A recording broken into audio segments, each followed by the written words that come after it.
탄수화물은 연료이며 구조물질입니다. 고급 연료인 포도당을 아낌없이 사용하기 위해 어떻게 각종 장기에 배분되는지를 살펴볼 것입니다. 이에 관하여 뇌를 통해 조절하는 메커니즘이 있습니다. 렙틴 저항성과 인슐린 저항성이 그것입니다. 한편 나쁜 당이라고 오명을 쓰고 있는 설탕은 심지어 독이라고까지 합니다. 그 이유를 과당 대사의 특별함을 통해 알아봅니다. 최종 글리코겐의 구조를 다룰 것입니다. 이 부분은 최근 발표된 연구 결과를 소개하면서 마라토너의 지근과 스프린터의 속근과 관련시켜 살펴볼 것입니다. 탄수화물은 탄소의 수화물이란 의미로 기본 분자식은 탄소의 물 분자가 붙은 CH2O입니다. 여기서 N은 셋부터 7가지. 자연에 존재하는 것은 이들 뿐입니다. 가장 자주 언급되는 것은 탄소 6개짜리 6탄당인 포도당 글루코스입니다. 우리 몸에서 포도당은 육각형 모양을 이룹니다. 선형보다 입체적으로 안정되어 있으며 훨씬 많이 존재합니다. 5탄당 라이보스입니다. RNA 구성 성분으로 오각형 모양을 이룹니다. 이번 탄소의 수산기 하이드록실기 대신에 그냥 수소면 디옥시라이보스로 DNA의 구성 성분입니다. 포도당은 어느 장기든지 선호하는 고급 연료입니다. 음식으로 섭취한 당은 소장에서 흡수되어 간문맥을 통해 간으로 갑니다. 간은 엄청 바쁜 장기입니다. 음식물을 통해 들어오는 각종 화학물질의 위해성을 먼저 평가한 후에 대부분의 포도당을 간 정맥을 통해 내보냅니다. 고급 연료를 다른 장기가 사용하도록 양보하는 것이죠. 여기 그림은 포도당이 동맥을 통해 배분되는 양상을 보여줍니다. 33%는 근육과 지방세포가, 34%는 간, 그리고 33%는 적혈구와 뇌가 사용합니다. 여기서 적혈구와 뇌는 포도당만을 고집합니다. 뇌의 경우 무게는 우리 몸의 2%에 불과하지만 포도당 20%를 독점합니다. 포도당이 온몸에 배분되는 과정에 혈당이 증가합니다. 이는 식사 후 30분 이내에 일어나는데 췌장이 이들 감지하여 인슐린을 분비합니다.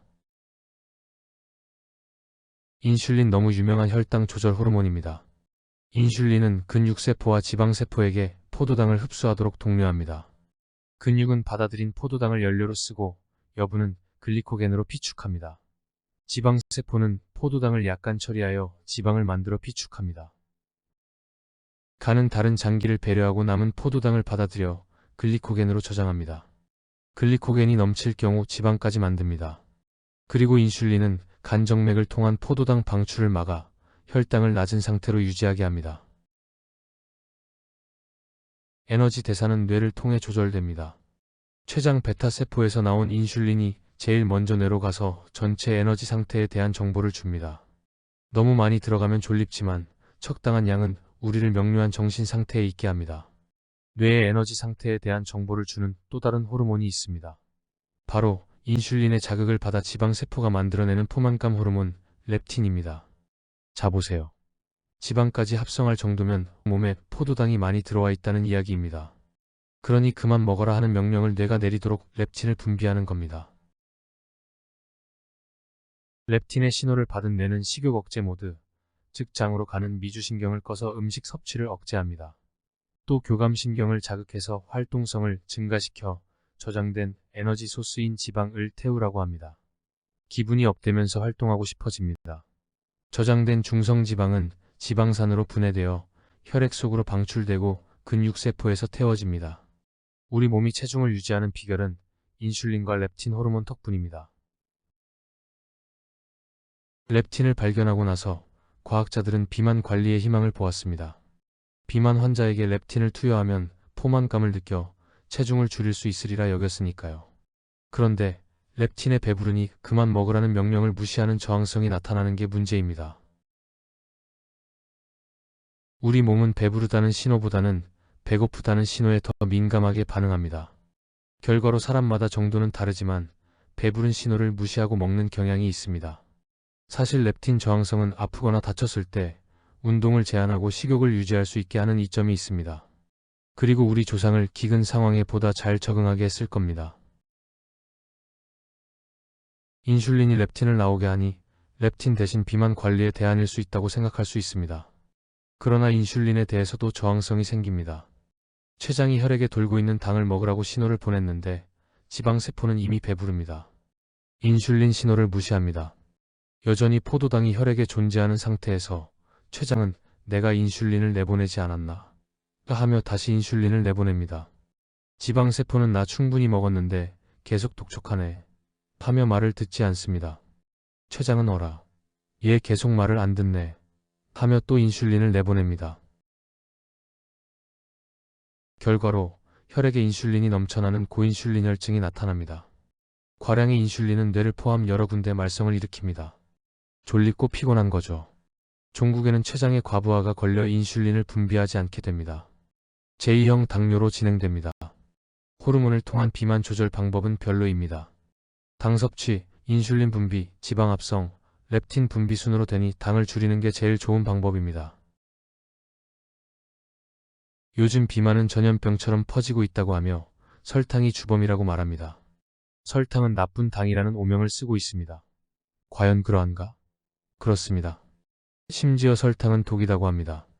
설탕은 이당류로 설탕분해 효소 슈크레이즈에 의해 포도당 글루코스와 과당 프락토스로 분해됩니다.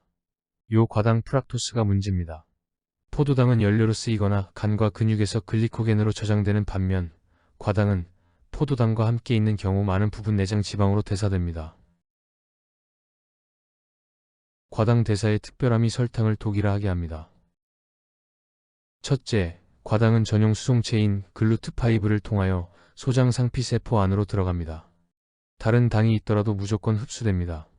둘째, 혈액으로 빠져나올 때 전용 수송체는 물론 포도당 수용체 글루트2도 사용합니다. 즉, 다른 당에 비해 경쟁 우위를 가지고 혈액으로 나와 간으로 갑니다.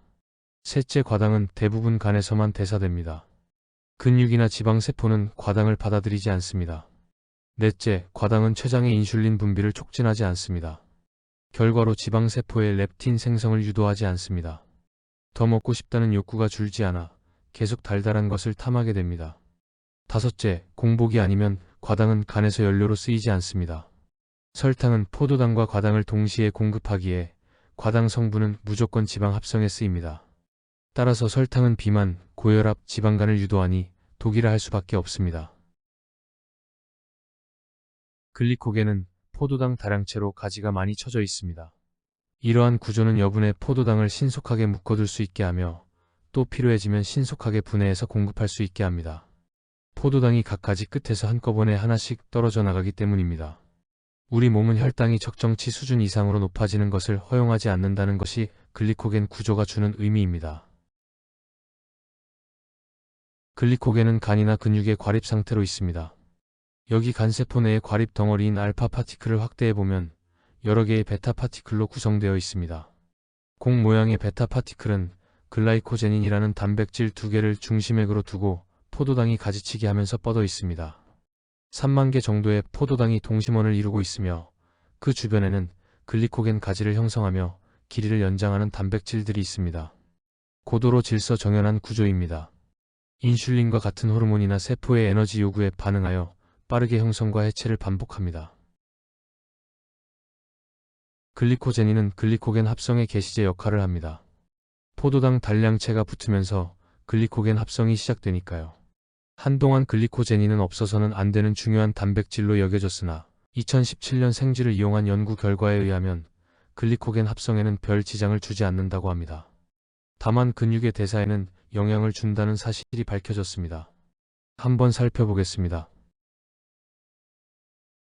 2017년 바르셀로나 대학 연구팀은 글라이코제닌 유전자를 없앤 생쥐를 제조하여 정상 생쥐와 글리코겐 합성 정도와 근력을 비교한 결과를 보고하였습니다.